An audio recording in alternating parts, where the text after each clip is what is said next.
আজকের ভিডিওর মাধ্যমে আমি তোমাদের অষ্টম শ্রেণীর ভূগোলের সেকেন্ড ইউনিট টেস্টের একটি স্কুলের এই বছরের প্রশ্নপত্র দেখিয়ে দিচ্ছি। তোমরা প্রশ্নপত্রটি অত্যন্ত মনোযোগ সহকারে দেখে নাও। প্রশ্নপত্রটি দেখলে তোমরা বুঝতে পারবে আমি তোমাদের ভূগোলের সেকেন্ড ইউনিট টেস্টের জন্য যে সাজেশনটি দিয়েছিলাম সেই সাজেশন থেকে কিন্তু 100% কমন এসে গেছে। তাই যাদের এখনো পরীক্ষা বাকি এবং সাজেশন ভিডিওটি এখনো দেখোনি তারা অবশ্যই কিন্তু সাজেশন ভিডিওটি দেখে নিও। এই ভিডিও শেষে সেই ভিডিওটি তোমরা পেয়ে যাবে। এবং আজকের যে প্রশ্নপত্রটি আমি তোমাদের দেখিয়ে দিচ্ছি এই প্রশ্নপত্রটিও মনোযোগ সহকারে তোমরা দেখে নাও। এতে কি হবে, প্রশ্নের ধাঁচ, প্রশ্নের মান এবং কি টাইপের প্রশ্ন তোমাদের পরীক্ষায় আসে সম্পূর্ণটা তোমরা বুঝতে পারবে। তাই ভিডিওটি কোথাও স্কিপ না করে পুরোটা দেখো। তো চলো শুরু করা যাক আজকের ভিডিওটি। এটি এই বছর একটি স্কুলে আসা অষ্টম শ্রেণীর ভূগোল প্রশ্নপত্র। দেখো লেখা রয়েছে সেকেন্ড সামেটিভ এভালুয়েশন 2024। তোমাদের সময় থাকবে 50 মিনিট এবং পূর্ণমান থাকবে 25। এবার যে প্রশ্নগুলি এসেছে সেগুলি তোমরা দেখে নাও এবং প্রশ্নের উত্তরগুলি কমেন্ট বক্সে দেওয়ার চেষ্টা করো। তাতে কি হবে, তোমাদের প্রিপারেশন কতটা হয়েছে তোমরা নিজেরাই তা বুঝতে পারবে। না পারলে অবশ্যই আমি তোমাদের বলে দেব। প্রথম প্রশ্ন দেখো যেটি এসেছে একের দাগে, সঠিক উত্তরটি বেছে নিয়ে বাক্যটি লেখো। অর্থাৎ পূর্ণ বাক্য লিখে যেটি সঠিক উত্তর সেটি লিখতে হবে। প্রথম প্রশ্ন, বাণিজ্য বায়ু বলা হয় মেরুবায়ু, আয়ন বায়ু, পশ্চিমা বায়ুকে। যেটি সঠিক উত্তর সেটি লিখতে হবে। ক্ষয়ের দাগের, ক্রান্তীয় ঘূর্ণাবর্ত চীন সাগরে সাইক্লোন, টাইফুন নামে পরিচিত। সঠিক উত্তরটি লিখতে হবে। গয়ের দাগের, দক্ষিণ আমেরিকায় আছে পৃথিবীর দীর্ঘতম পর্বত, বৃহত্তম হ্রদ, উচ্চতম স্থান। এটির যেটি সঠিক উত্তর সেটি লিখতে হবে। তো এই তিনটি প্রশ্ন এসেছিল সঠিক উত্তর নির্বাচনের। তোমরা এই উত্তরগুলি যেগুলি জানবে কমেন্ট বক্সে দেওয়ার চেষ্টা করো। এরপর দুয়ের দাগের শূন্যস্থান পূরণ করো। প্রথমটি ড্যাশ মেঘকে বাম্পি ক্লাউড বলে। ক্ষয়ের দাগের, 40 ডিগ্রি দক্ষিণ অক্ষরেখায় প্রবাহিত বায়ু ড্যাশ নামে পরিচিত। গয়ের দাগের, উত্তর আমেরিকার পঞ্চহ্রদের মধ্যে বৃহত্তম মিষ্টি জলের হ্রদ হলো ড্যাশ। যেটি সঠিক উত্তর সেটি লিখতে হবে। আমি সাজেশন ভিডিওতে যা যা প্রশ্ন দিয়েছিলাম সেগুলি কিন্তু এই স্কুলটিতে এসেছে। এরপর তিনের দাগের ডান দিকের সাথে বাম দিক মিলিয়ে রেখো। এক্ষেত্রে তোমরা তীর চিহ্ন দিয়েও মেলাতে পারো বা সঠিক উত্তরটি পাশেও তোমরা লিখে দিতে পারো। ক স্তম্ভে এসেছে যেগুলি প্রাচীন ভূখণ্ড, গ্র্যান্ড ক্যানিয়ন, 4 ও ক্লক রেন, চিনুক। এবং ডান স্তম্ভে যেগুলি এসেছে কলোরাডো নদী, উষ্ণবায়ু, সিল্ড অঞ্চল, পরিচলন বৃষ্টিপাত। যেটি হবে যেটির সাথে মিল সেটির সাথে সেটি মেলাতে হবে।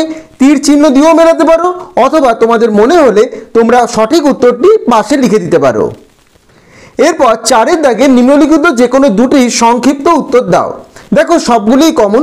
প্রথমটি, সম্পৃক্ত বায়ু বলতে কি বোঝো? ক্ষয়ের দাগের মেরুবায়ুর প্রকারভেদ লেখো। গয়ের দাগের মৃত্যু উপত্যকা কি? ঘয়ের দাগের পম্পাস অঞ্চলে কৃষির উন্নতির কারণগুলি উল্লেখ করো। এই চারটি প্রশ্ন এসেছে।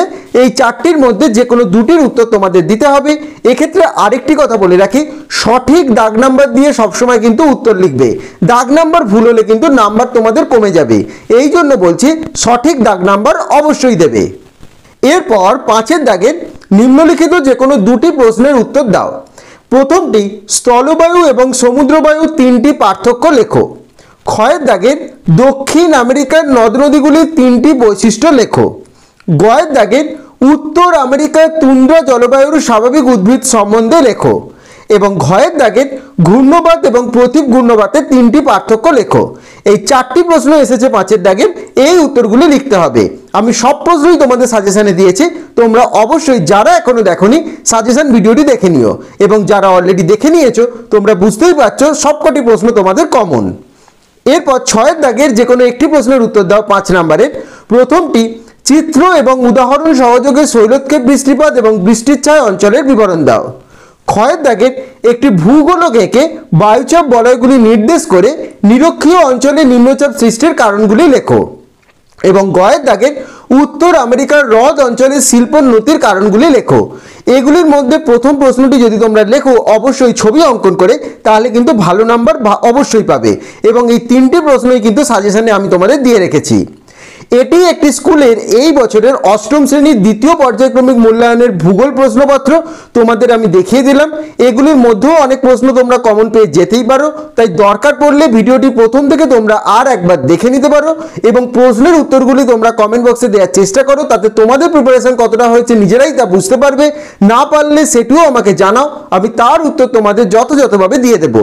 এই প্রশ্নপত্রটি কিন্তু অবশ্যই তোমরা ভালো করে প্রস্তুত করে রাখো এবং যারা এখনো ভূগোলের সাজেশন ভিডিওটি দেখোনি, এই ভিডিওর পরে গিয়ে সেই সাজেশন ভিডিওটি অবশ্যই তোমরা দেখে নিও। তো আশা করছি আজকের ভিডিওটি তোমাদের ভালো লেগেছে এবং আজকের ভিডিওর মাধ্যমে এই বছর একটি স্কুলে আসা দ্বিতীয় পর্যায়ক্রমিক মূল্যায়ন ক্লাস 8 এর ভূগোল প্রশ্নপত্র তোমরা দেখতে পেলে। প্রশ্নপত্রটি অত্যন্ত ভালো করে আশা করছি তোমরা দেখে নিয়েছো। এর মধ্যেও কিন্তু অনেক প্রশ্নই তোমরা কমন পেতে পারো, তাই দরকার পড়লে ভিডিওটি তোমরা আর একবার দেখে নিতে পারো এবং সাজেশন ভিডিওটিও অবশ্যই তোমরা ভূগোলে দেখে নিও, কারণ সাজেশন ভিডিও থেকে তোমাদের 100% কমন এসে গেছে। এবং এই ভিডিওটি ভালো লেগে থাকলে অবশ্যই ভিডিওটি লাইক এবং শেয়ার করে দিও এবং চ্যানেলটি অবশ্যই তোমরা সাবস্ক্রাইব করে দিও। সকলে ভালো থেকো।